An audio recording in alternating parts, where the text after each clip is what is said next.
Paano nga ba kapag yung taong minamahal mo ng sobra, hindi ka na kayang mahalin pabalik? Paano nga ba kapag yung taong dahilan ng iyong mga tawa, tuluyan ng nanlamig?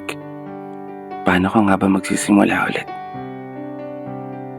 Paano ka nga ba makakabangon ulit? Na kung nasanay ka na sa tuwing pinipikit ang mga mata, sa pagmulat nito ay may bumubungad na matamis na halik.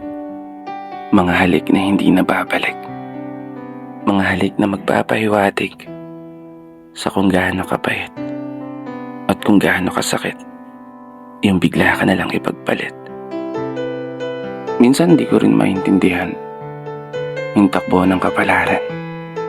Kailangan ko bang masaktan o maranasan yung ganito bago mo ibigay yung tamang tao na mamahalin ako ng totoo? Alam ko, hindi ko kailangan magmadali.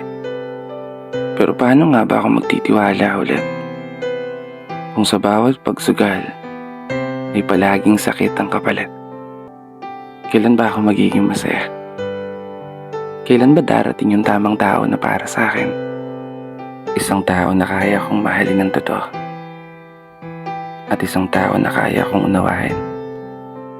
Kahit yun lang, ibigay niyo lang po yung tamang tao. Pangako hindi ko sasayangin at kailan may hindi ko ipaparanas.